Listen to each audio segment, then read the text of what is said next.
On target number 1, representing the Republic of Korea, 김재덕.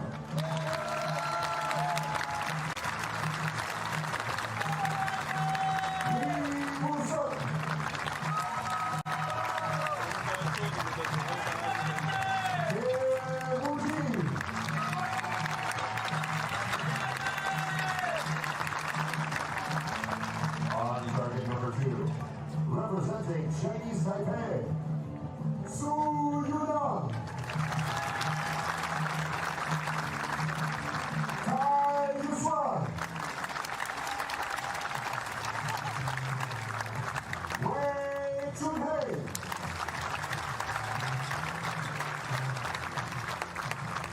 The line judge for this matchup is Luis del Carmen Perez. So there we have it, the lineup for Korea: Kim Jae-dok, Kim Woo-jin and Lee Woo-seok. Chinese Taipei lining up with Su Yu-yang, Tai Yu-xuan and Wei Chun-heng. This one has a proper Olympic flavour to it, right? You're going to get bored of me saying Olympic, aren't you, Chef? But it does have a proper Olympic flavour. This was the gold medal match in Tokyo 2020, the delayed Olympic Games. Korea won that one 6-0. These two have also met this season in Medellin, stage 3. Korea won that one 6-0. And in fact, overall, these teams have met 29 times, with Korea winning 24 of them. Surely they're odds on to take this one as well.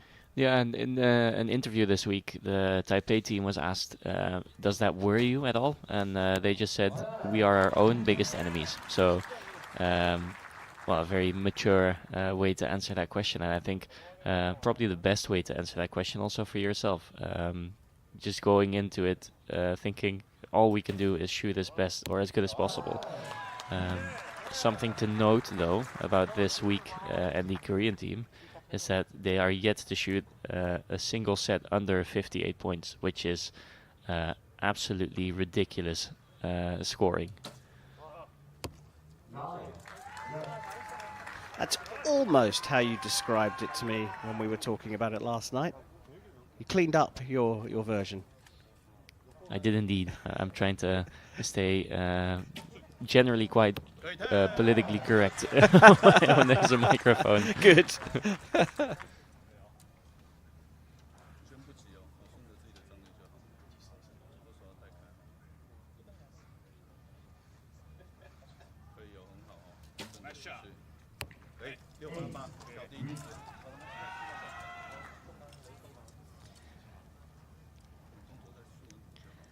Well, when you're up against a team who don't shoot below 58, putting an 8 down as your second arrow is not the way forward.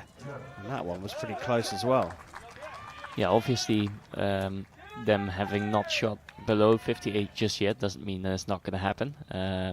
It might. I mean, it might mean that they're not going to shoot anything below 58, but it's a different situation to be on a finals venue or to be on the elimination field. Although it doesn't seem like not for Kim Woo-jin, no. The man with the glasses starts the gold medal match with 2 10s.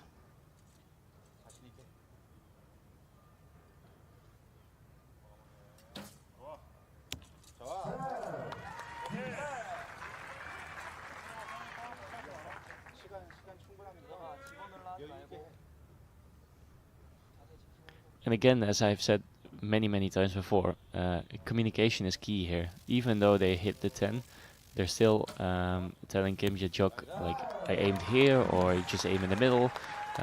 They are communicating about what they are doing and what is successful. So, kind of guiding each other through these matches. Well, given that this set is gone, yet again we've got a situation where the Chinese Taipei team really have to rehearse now for set number 2. Falling behind against the Koreans is never a good thing.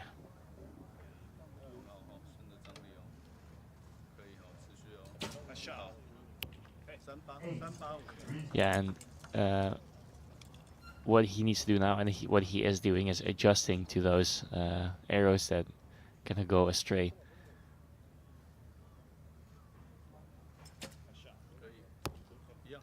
And that's partly that's also the nice part about having that set, you know, given away already. You cannot win the set anymore. You cannot get any set points. So that gives you a little bit of breathing room for that particular set to, you know, find your rhythm, find your shooting, and find your sight setting. So there is no consequence to not hitting the middle. On the other hand, you do realize that you've just lost the first set and that you will need to clean up your game, or, well, you basically won't have a chance in this match. So you're not used to it. And I think that's also one of the reasons that Korea is always so demanding and so good, is that they are used to shoot in these circumstances. Yeah. The strength in depth. I mean, just getting onto the Korean team and the Chinese Taipei team is a difficult thing to do with the standards set so high. Yeah, and I think their respective domestic professional circuits have a lot of effect on these archers. They have probably shot on final venues before, and they've probably shot it quite often. Set number 2, Chinese Taipei already having some pressure put on them, 2-0 down, and they really do have to start well now. And yet another arrow that hits kind of high for Wei there.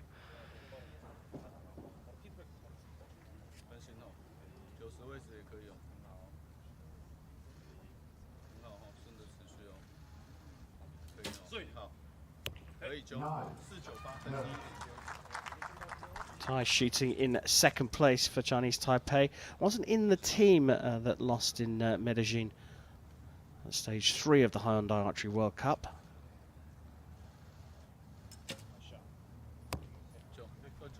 That looked like a really good shot, so yeah, I was gonna say he's probably gonna adjust his sight to that, but I feel like they're kind of running behind in that. They should have adjusted their sight, and they should have been on the money at this point in the match, or Korea's just gonna run away with it. But easier said than done, obviously, and way easier to say when you're sitting here with a mic in your hand rather than standing there with a bow in your hand.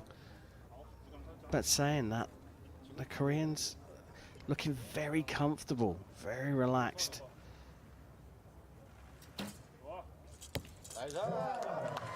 So Lee Woo-seok follows Kim Woo-jin into the 10.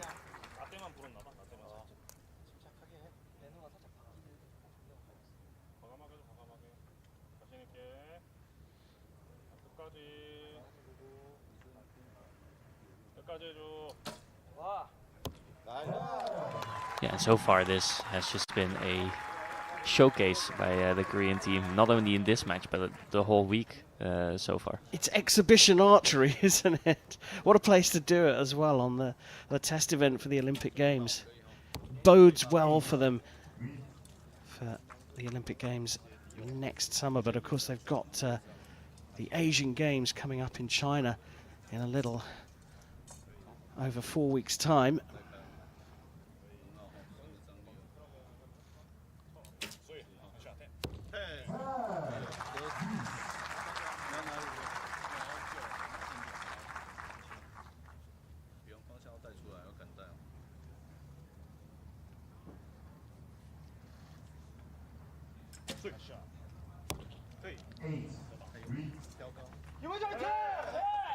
Yeah, and shooting 53s is just not what's going to get you any points against the Korean team in general, but especially when the circumstances are good and when the team is this good.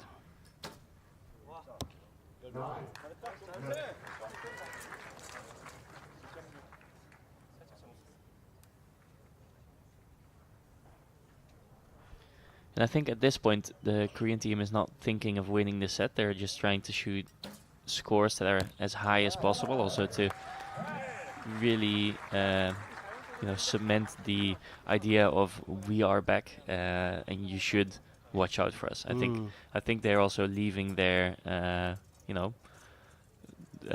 business card here, like marking their territory. Yeah. Another 59 for Korea. they're in a different league when they're on form, aren't they? To every other team in the world. Yeah, they are beatable, but you would have to meet them either when they're not shooting as well as they can, or something like inclement weather to have Korea make the mistakes. You just have to do whatever you can to shoot 60s, 59s, or 58s as well. Quite phenomenal outfit. That's not right off Chinese Taipei just yet. They are 4-0 down. They could stage a comeback. It has to start right now, and a 10 there from Wei Chunheng is the way to start.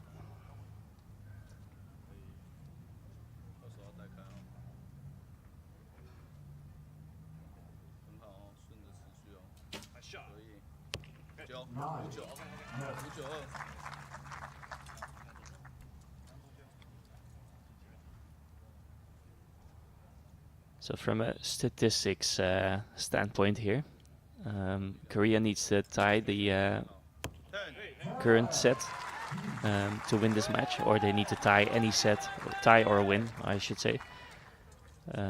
So far they haven't shot more than 1-9 in the previous sets, so technically speaking they could seal the deal by just shooting 59 here.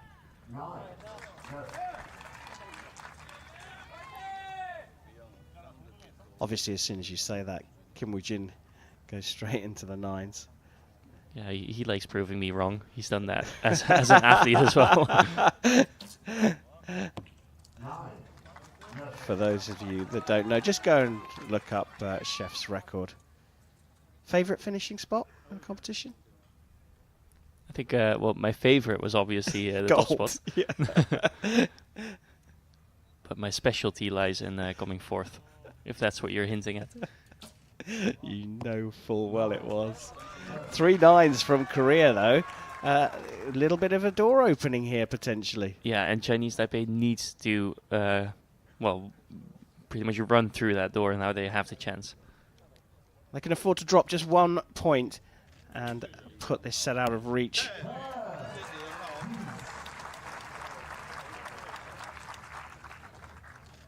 And with Korea shooting those 3 9s, this is already, regardless of what they shoot in the second rotation, the worst hand they have shot, or the worst set rather, they've shot this whole competition, to put this into context.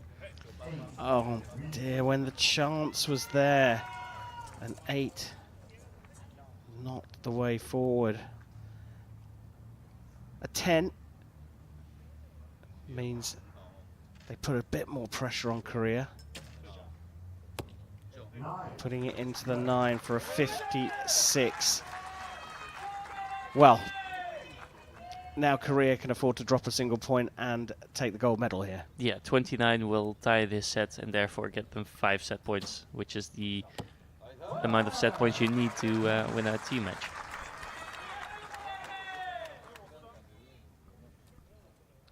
Started with 3 9s, the Koreans. Kim Woo-jin's put it into the 10. Now it's Lee Woo-suk's turn. Followed suit. So a 9 is enough for the gold medal.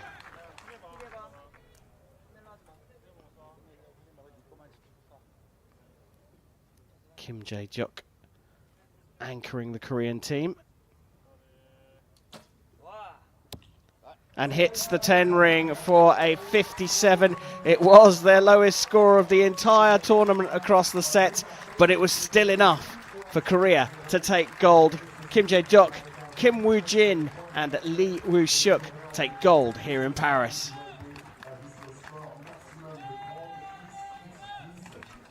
There was a chance there for Chinese Taipei. The 3 9s opened the door. Yeah, the 3 9s, well, like I said, was already the lowest set that Korea shot this whole competition, which is crazy in itself, but regardless of that, Taipei had a chance, and then just that left 8 kind of opened the door for Korea again to tie the set up, and well, they did, well, they won the set even.